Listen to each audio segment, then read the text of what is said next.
warahmatullahi wabarakatuh. Bismillahirrahmanirrahim.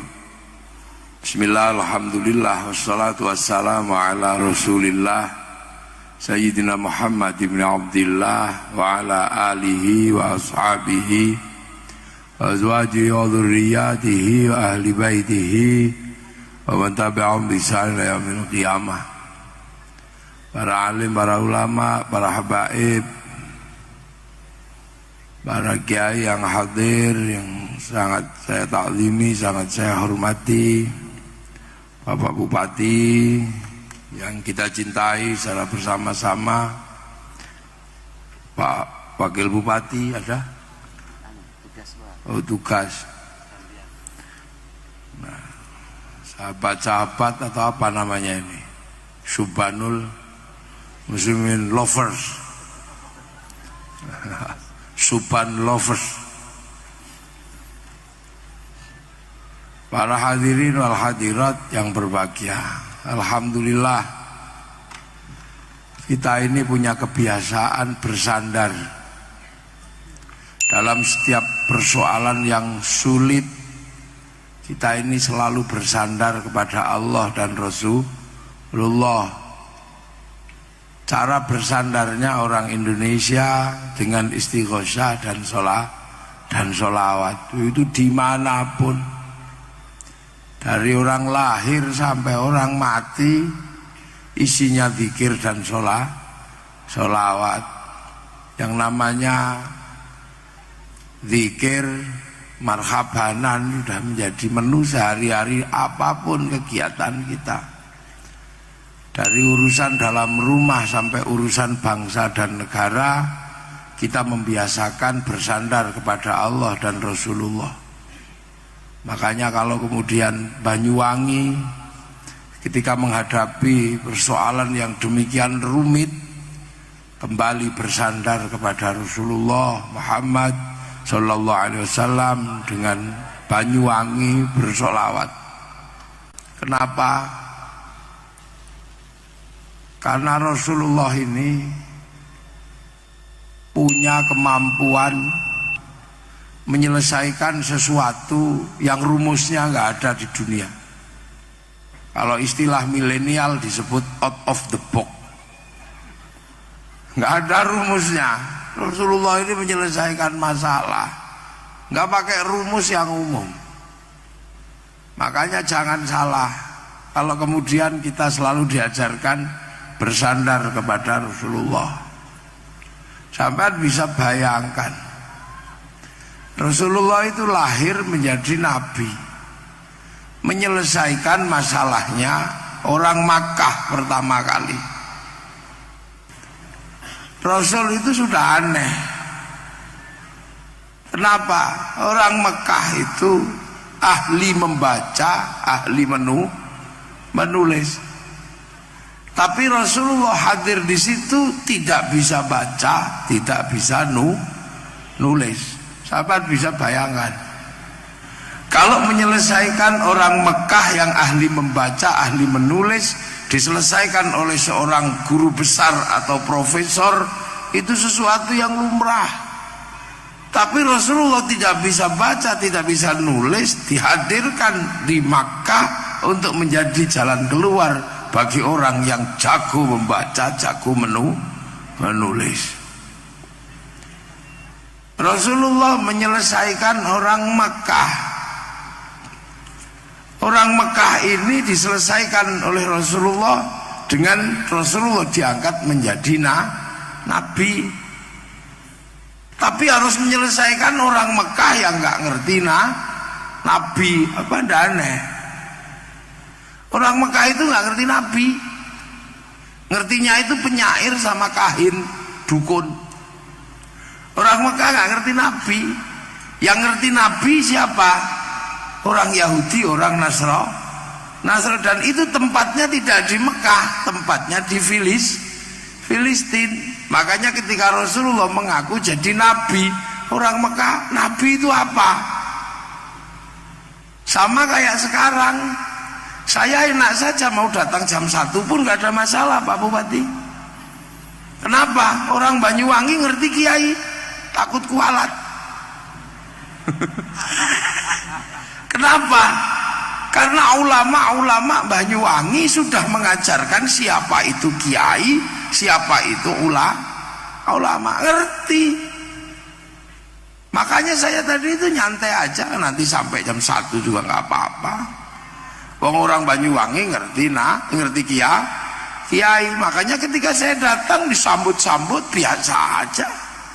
Salaman sampai ada yang bolak-balik 7 kali, biasa aja. Kenapa? Karena orang Banyuwangi sudah diajari oleh ulama sebelum saya tentang ulama dan kiai. Maka ketika saya dihormati di sini biasa aja. Ini kalau pagernya dibuka bisa diserbu saya. Mulai dari minta suwo, iya Gus ya. Iya, biasa. Karena sudah ngerti kiai. Sangat berbeda ketika saya masuk ke pedalaman Irian. Orang Irian di pedalaman nggak ngerti kiai. Seandainya saya datang dengan rambut panjang masuk sana, saya pasti dianggap tim pemburu babi. Dan saya nggak boleh marah. Lah, Rasulullah itu di Mekah, orang Mekah itu nggak ngerti Nabi. Bahkan ketika Rasulullah dapat wahyu pun dicarikan dukun, karena dianggap kesurupan. Dukun yang paling terkenal Waraqah bin Nufail. Maka ketika Rasulullah tak ketemu Waraqah dibilang Iqra gitu, Waraqahnya pingsan. Karena Waraqah ngerti yang bisa bilang begitu hanya utusan Allah. Itu. Makanya Rasulullah ini aneh. Disuruh menjadi nabi, penerus nabi yang sebelumnya. Rasulullah tidak seperti nabi yang sebelumnya. Ini keajaiban semua, aneh semua Rasul ini. Disuruh jadi nabi, yang nabi sebelumnya ini kuat-kuat. Nabi Nuh mencabut pohon, Nabi Ibrahim dibakar tidak mempan, Nabi Musa hebat, musuhnya tempeling mati, jenggotnya Fir'aun dipegang separuh putih separuh hitam. Hebat Nabi Musa itu. Nabi Daud tangan masuk tanah keluar jadi pedang. Nabi Sulaiman seluruh binatang bisa diajak ngomong. Nabi Isa orang buta dipegang melek, orang mati itu bangun. Tiba-tiba Nabi Muhammad dijadikan nabi, dilempari batu kakinya bocor. Maka semua orang, wah ini bukan nabi. Coba. Jadi nabi ini jadi nabi dibalik situasinya oleh Allah. Untuk apa? Untuk mendapatkan tanggung jawab yang lebih besar. Seandainya Rasul itu masih kuat kayak Nabi Musa, pasti orang mengikuti Rasulullah karena takut. Kalau orang dibuat seperti Nabi Sulaiman, Nabi Muhammad dibikin kayak Nabi Sulaiman, pasti orang mau ikut karena Nabi Sulaiman itu kaya dan raja, bahkan entut bisa diajak ngomong.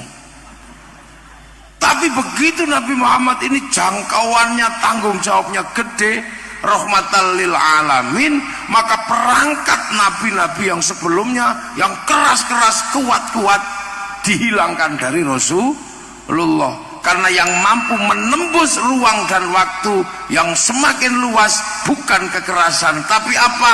Cinta kasih, rahmatan lil alamin.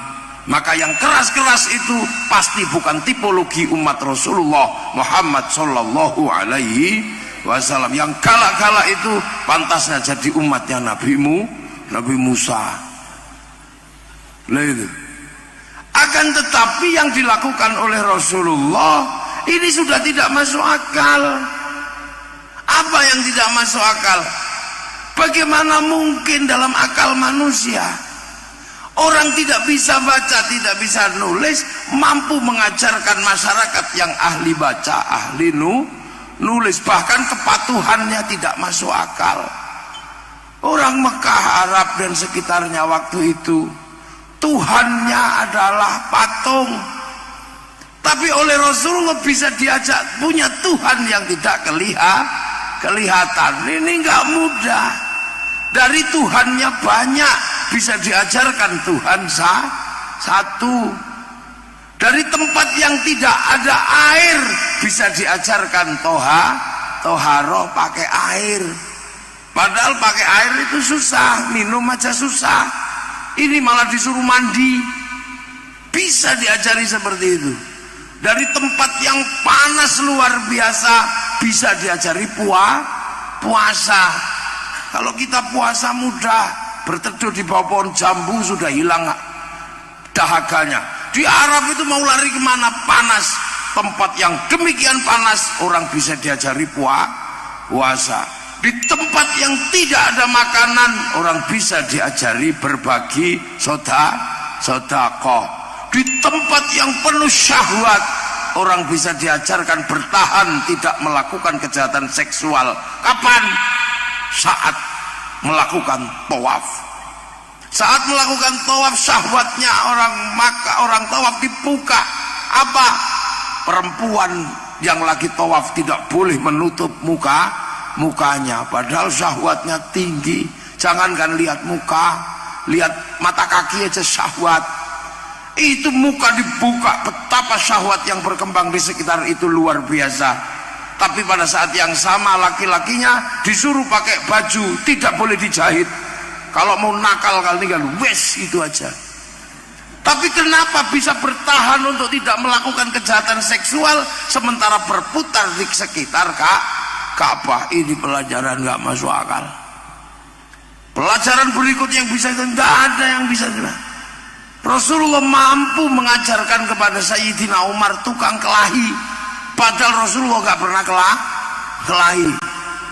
Sayyidina Abu Bakar seorang konglomerat mau nuntun unta. Siti Aisyah yang usia 10 tahun riang gembira dinikah sama orang 50 tahun, sementara di Banyuwangi selisih 20 tahun mau bunuh diri. Coba ini gak masuk akal, nggak masuk akal. Bayangkan orang 300 mau disuruh perang ngadepi orang 3.000 itu kan mau berangkat bunuh diri. Jadi apa yang dilakukan Rasulullah ini out of the box, keluar dari pikiran dan rumus dunia. Makanya ketika para ulama masuk ke Indonesia melihat sesuatu yang luar biasa, bahwa bangsa ini adalah bangsa yang multi agama, multi ras, multi suku, bukan sesuatu yang mudah. Arab lebih mudah karena satu bangsa, makanannya sama. Orang Eropa lebih mudah karena satu bangsa, budayanya hampir sama, makanannya sama, kulitnya sama, bahasanya sama, ngurusnya lebih mudah. Itu pun pecah menjadi puluhan bangsa, puluhan negara. Tapi begitu para ulama datang ke sini melihat ini ada kawasan puluhan bangsa, puluhan suku, merasa akan sangat kesulitan yang luar biasa. Budayanya banyak, makanannya banyak, berbeda-beda, bahkan hantu paling banyak ada di Nusantara. Orang Eropa hanya mengenal Casper, ghost. Orang Amerika mengenal yang namanya voodoo. Orang Arab jin, setan. Orang Cina vampir. Orang Amerika Dracula. Orang Indonesia hantunya banyak. Wewe gombel, gendruwo, kuntilana, demit, toyol, jerangkong, kolor hijau. Lengkap, apalagi Banyuwangi, Alas Purwo, pusat demit internasional. Makanya saya gumun itu, betapa hebatnya Bupati Banyuwangi bisa bertahan tidak dimakan sama hantu Alas Purwo. Hebat beliau ini loh, bisa. Jadi begitu para ulama datang ke sini, gimana ini? Islam harus jalan di sebuah tempat yang jauh, karena dikatakan dalam Al-Quran, mathaluhum fit Taurat wa mathaluhum fil Injil kazar'in. Islam itu seperti tanaman, maka harus ditanam. Fase sebelumnya sudah dilewati semua. Wa kafa billahi syahida. Ini fasenya Rasulullah Muhammadur Rasulullah walladzina ma'ahu, eranya sahabat, makanya asyidda walal kufar, tawuran sama orang kafir.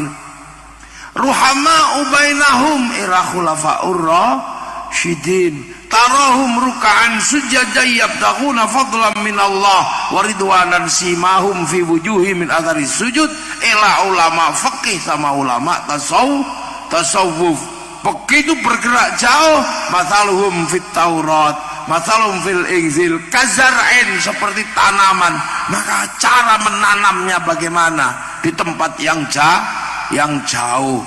Maka para ulama yang punya pengalaman bagaimana membawa Islam bergerak keluar dari jazirah sana, tidak dibawa pohonnya tapi bibitnya yang dibawa, karena menanam menggunakan bibit. Maka ditanam di sini, Allah tanam dengan bahasa sini namanya pangeran. Saya kayak gini, kalau di sana gelarnya gagah, Syekhun, Ustadzun, Al-Alim, Al-Fadil, Al-Karim, Pauwanjang. Sampai sini cuma ditanam dengan nama Kiai. Padahal Kiai itu nama lain Kebu, Kiai Selamet, Tombak, Kiai Pleret, Kiai Semar. Tilmidun muridun ditanam dengan nama santri. Bahwa itu Allah pangeran. Padahal di sini ada pangeran Mangkubumi, ada pangeran Brewirabumi, ada pangeran Minak Jinggo, ada di situ lengkap. Lu ini terus gimana cara nanam? Pelan-pelan sampai akhirnya tidak ada jalan keluar. Agar tempat yang jauh ini mendapatkan barokah, maka manusia sudah tidak bisa mikir bagaimana cara agar masyarakat ini menjadi baldatun thayyibatun wa rabbun ghafur. Maka akhirnya para ulama bersepakat, ya sudah, bukan pangkat kita untuk mengurusi orang dengan berbagai macam bentuk suku bangsa seperti ini. Yang punya kekuatan seperti ini hanya Rasulullah Muhammad sallallahu alaihi wasallam. Maka semenjak itu bangsa ini dititipkan kepada Rasulullah. Cara menitipkannya apa? Cara menitipkannya adalah membangun sebuah konsep besar yang dilakukan apa? Tawaran Rasulullah. Rasulullah menawarkan apa? Rasulullah menawarkan kullukum ra'in wa kullukum mas'ulun an ra'iyati. Maka begitu Rasulullah menawarkan ra'iyah, bahwa kalian adalah orang yang saling bertanggung jawab, maka tidak ada apapun di sini selain ra'iyah, yang dulunya raja, yang dulunya hamba, yang dulunya kawulo, yang dulunya gusti, dititipkan semua ke Rasulullah. Seluruh makhluk di antara Sabang Merauke, setiap kepala disebut dengan sebutan Rasulullah, ra'iyah, yang diserap ke bahasa Indonesia menjadi rakyat. Menyebut orang Indonesia dengan sebutan ra'iyah atau rakyat adalah cara para ulama, para pendahulu menitipkan seluruh kawasan ini, manusianya titipkan pada Rasulullah Muhammad sallallahu alaihi wasallam. Dan satu-satunya bangsa muslim dunia yang sanggup menyebut penduduknya dengan sebutan seperti yang diinginkan Rasulullah, ra'iyah, hanya ulama Indonesia. Loh, ini tepuk tangan sing banter, ndak usah malu-malu. Ini anak milenial harus paham. Tidak disebut apa-apa selain disebut ra'iyah. Ra'iyah kalau ngumpul titipkan sama Allah. Wasyawirhum fil amri, lahirlah konsep besar namanya musyawarah. Titip ke Allah. Makanya musyawarah itu bahasa Al-Quran. Nah, cara ulama dulu menitipkan seperti ini yang kadang kita nggak sadar. Sudah dititipkan pada Rasulullah lewat sebutan ra'iyah, kadang kita ini pengen mengembalikan kepada prinsip dasar sebelum jadi ra'iyah. Sebelum jadi ra'iyah ketika saling menyerang disebut kafir. Tapi kalau sudah hidup bersama, saling mengerti, tidak lagi menyerang tapi dalam perdamaian, sebenarnya sebutannya sudah bukan kafir tapi zimmi. Tapi kalau sudah hidup saling bertanggung jawab, sebutannya ra'iyah. Dan kita sudah disebut ra'iyah, maka jangan dikafirkan lagi. Itu loh sebabnya. Makanya Arab yang satu bangsa bisa pecah menjadi puluhan negara, Eropa satu bangsa bisa pecah jadi puluhan negara. Kenapa kita puluhan bangsa mampu bersatu dalam satu negara, Kesatuan Republik Indonesia? Karena seluruh batin dan isi kepala orang kita dititipkan kepada Rasulullah Muhammad Sallallahu Alaihi Wasallam. Jadi makanya ketika orang kita disebut rakyat, itu sesungguhnya adalah sebutan yang diinginkan oleh Rasulullah dalam setiap manusia yang hidup bersama-sama. Loh, makanya akhirnya terlindungi. Akhirnya kemudian ajaran yang diajarkan terlindungi karena ada ruang besar yang disiapkan. Karena ra'iyah kalau ngumpul namanya majelis berembuk, tafassahu fil majalis. Akhirnya mengangkat pemimpin, wasi'a kursiyus samawat, pemimpinnya disebut kursi lah, teritorinya disebut. Karena dulu yang bikin konsep ini para wali, maka ruang besarnya namanya wilayah. Dan akhirnya kita punya batas teritori yang dijaga oleh para pemimpin yang melakukan sistem musyawarah, sistem musyarakah atau masyarakat. Amanlah isi bangsa ini. Maka ketika orang Eropa datang ke sini mau cari gratisan, bawa bedil, dilawan oleh santri dengan simbol-simbol bersama. Nah, akhirnya bangsa-bangsa di sini punya dengan gayanya, Timur Tengah punya dengan gayanya, semua punya dengan gayanya, sampai akhirnya muncul bangsa baru cari gratisan. Ketika kebutuhan minyak mau cari gratisan di Afghanistan, bangsa Afghanistan punya bangsa dan negaranya. Ada yang pengen cari gratisan di Timur Tengah, semua punya bangsa dan negaranya. Ada yang nyari gratisan ke Indonesia, maka dijaga oleh bangsa dan negara Indonesia. Lah akhirnya ada yang punya cara baru, cara cari gratisan pakai bedil bisa. Apa ditelawan oleh warga penduduk di sebuah daerah. Akhirnya ada yang punya pengalaman bagaimana kalau cari gratisan pakai agama, maka model baru ada orang cari gratisan pakai agama. Bangsa Afghanistan sumber dayanya aman karena dijaga oleh para pemimpinnya, maka kemudian datanglah kelompok agama namanya Taliban. Setelah pakai Taliban orang terkecoh karena ini nuansanya sama-sama beragama, banyak yang ikut, maka bangsanya jebol. Sekarang yang ada di Afghanistan semuanya gratisan, minyak gratis apa aja diambil.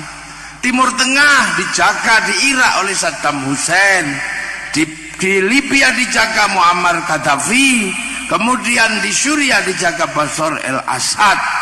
Semua terjaga karena punya pemimpin, punya kekuatan. Maka kemudian didatangkanlah ISIS, sekarang jebol dan cari gratisan. Dan sekarang gratis semua, seluruh minyak gratis di sana. Siapa yang mau ambil?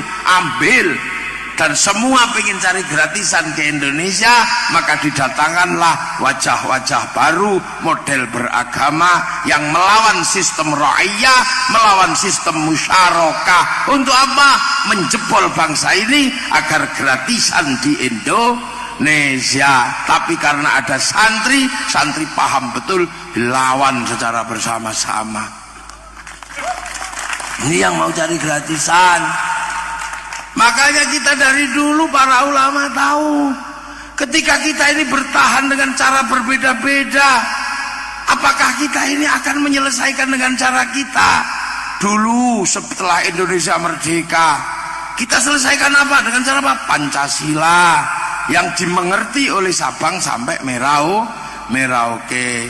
Kita selesaikan dengan merah putih karena bendera ini disepakati perbedaan bangsa dan suku. Walaupun saya ini orang NU, sangat bangga dan begitu cintanya dengan bendera NU, tapi bendera NU tidak diterima oleh orang dari seluruh berbeda-beda agama. Bendera Muhammadiyah ya tidak diterima semua orang, apalagi bendera yang lain termasuk bendera Coca-Cola nggak bisa. Maka kemudian kita bertahan pakai merah putih. Makanya merah putih dibenci dulu oleh Belanda, ngibarkan merah putih tembak mati.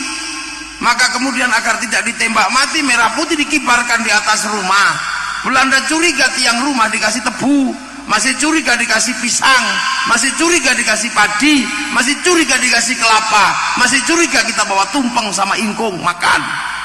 Oh, cuman mau makan ternyata. Tapi makanannya habis, padinya mengering, tebunya mengering, kelapa mengering, pisang rontok, yang tersisa tinggal merah putih.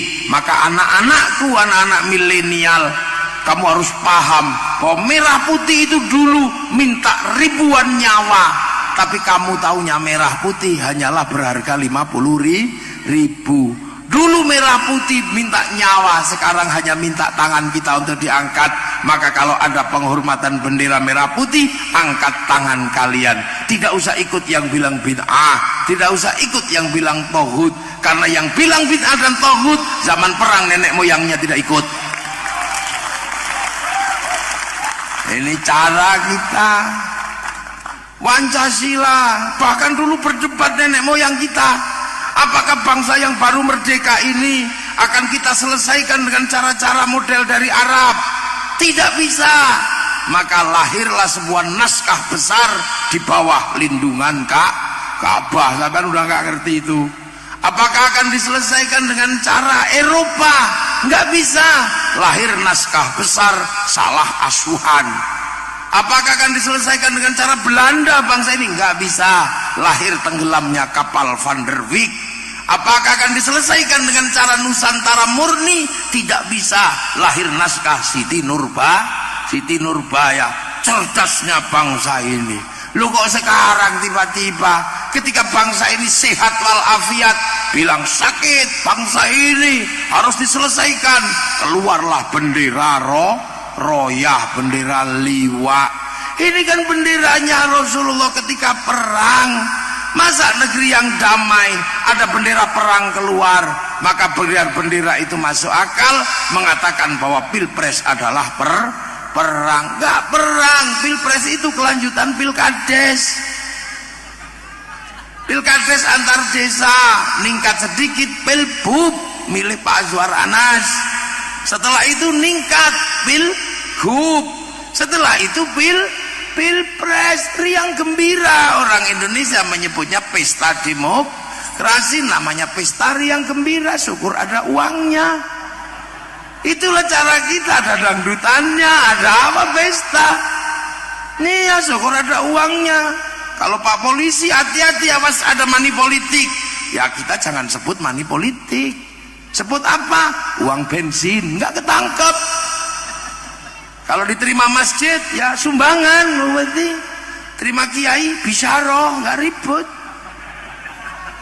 Iya biasa gitu Indonesia nggak usah ribet gitu. Makanya kalau dikejar jangan pakai uang tilang, nggak boleh. Uang damai biasa, indah kita Indonesia. Ya nggak usah ribet kita Indonesia, emang begitu. Tiba-tiba ini perang Badar, kalau kau tidak menangkan kami, aku khawatir tidak akan ada yang menyembahmu. Terus lu mau ngomong apa sekarang begitu Pak Prabowo sama Pak Jokowi jadi satu rangkulan? Mate kon.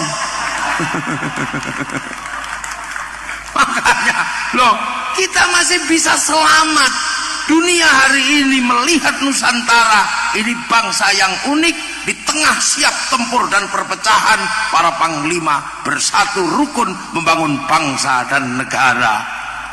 Ini hanya Indonesia yang bisa. Dua orang yang berseteru, rangkulan, yang satu jadi menteri, yang satu jadi presiden. Siap Bapak Presiden, biasa. Ini hanya Indonesia. Ini hanya terjadi di sini, maka jangan serius-serius. Ini bangsa biasa aja. Kita dititipkan ke Rasulullah, riang gembira. Makanya kalau ada sesuatu, selesaikan dengan cara kita, sholawatan, zikir. Jangan cari obat untuk bangsa ini ke Filistin. Bangsa Filistin memang pernah sakit dan sampai saat ini belum sembuh. Mereka bikin obat. Obat itu namanya Hizbut Tahrir. Hizbut Tahrir didirikan oleh Taqiyuddin An-Nabhani menjadi obat bagi Filistin, dan itu gagal. Masa obat gagal, produk kedaluarsa kamu bawa ke Indonesia, mules perutmu. Jangan.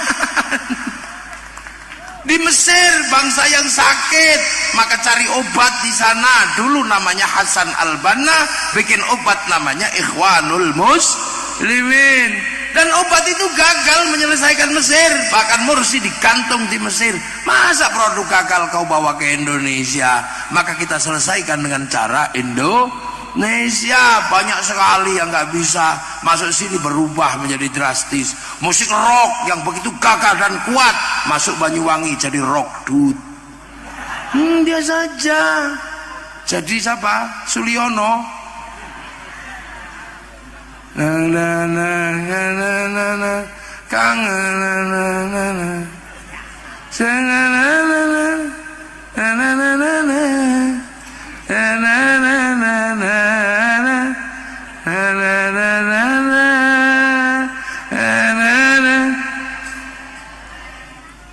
Terus aku kepengen, saya tak sekali-sekali dengar nuansa lain di Banyuwangi. Kan Subhanul Muslimin sudah tadi. Saya pengen dengar nuansa lain. Kak kowe Suloyo piye mau?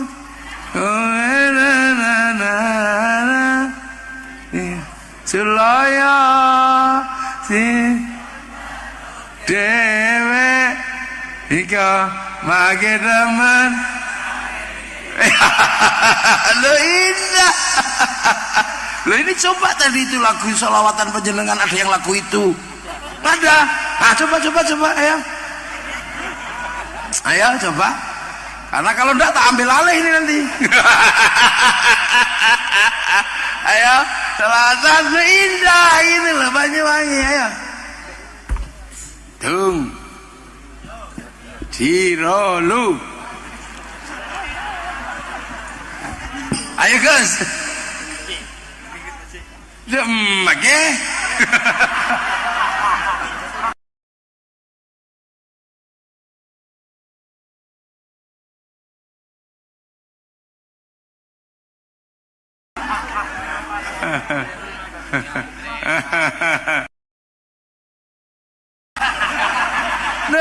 Oke. Santre lambe ben santre mangken duh tak pada. Mantap, yo. Masalah tengka ben angku yang jauh pita. Lambe mun jamaah repu eneng ada. Mangken pon iqamah ki sibuk kamar abude. Ayo, mana musiknya? Musiknya. Santre lambe ben santre mangken lu tak pada. Masalah tengka ben angku yang jauh pita. Lamba mun jamaah repu eleng ada. Mangken pon iko ki sibu kamar abada. Allahumma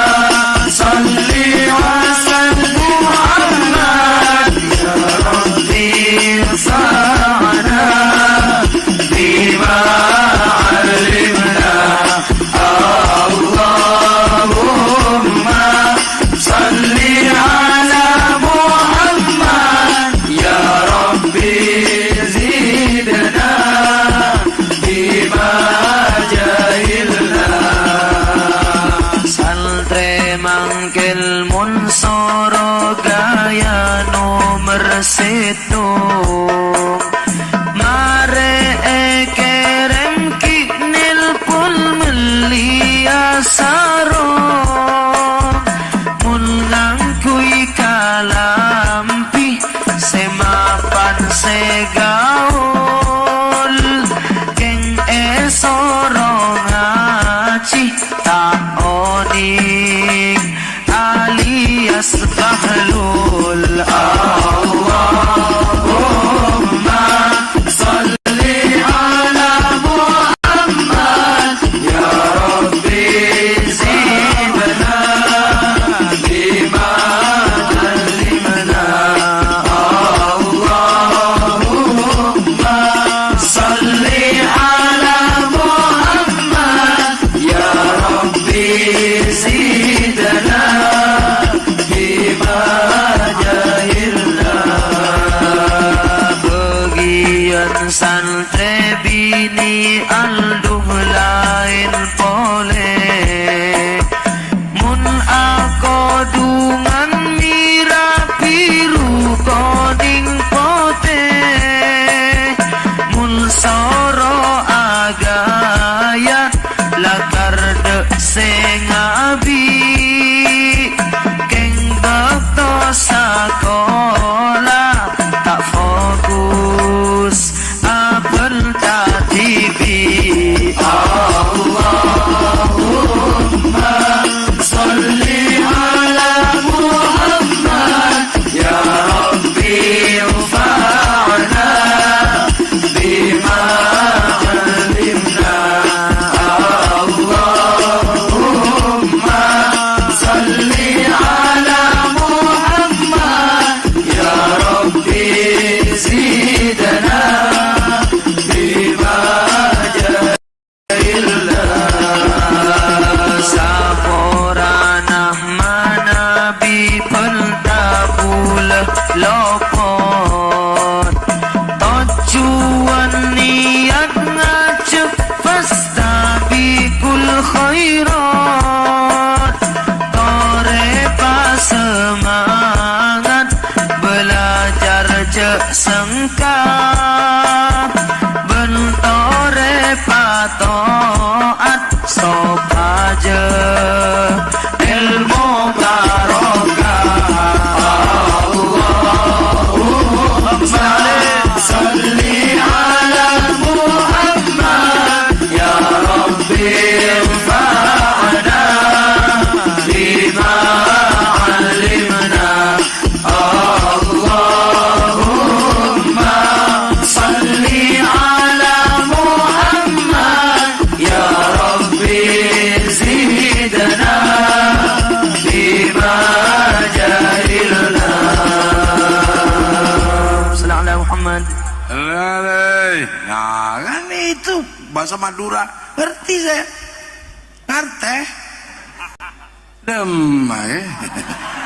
Lena saya itu dapat cerita tentang bahasa Madura itu dulu. Syekhona Khalil itu waktu jadi ada jadi bupati nantang. Ya Syekhona, saya mau mantu sebagai bupati kan gak enak kalau mantu terus kehujanan. Tolong ya, kalau engkau wali bikinlah pendopo ini gak kehujanan. Akhirnya ya sudah, tuliskan sebuah kalimat, kamu paku di atas pintu. Nah, akhirnya tulisan kecil dipaku di atas pintu. Bener-bener seminggu gak hujan, pendoponya tok. Yang lain hujan tapi pendopo enggak. Akhirnya setelah selesai pesta, Pak Bupati ini pengen ngerti tulisannya apa kok. Hebat banget tulisan gini aja kok bisa bikin tidak hujan. Nggak tahunya apa, tulisannya Bupati Balana Raja.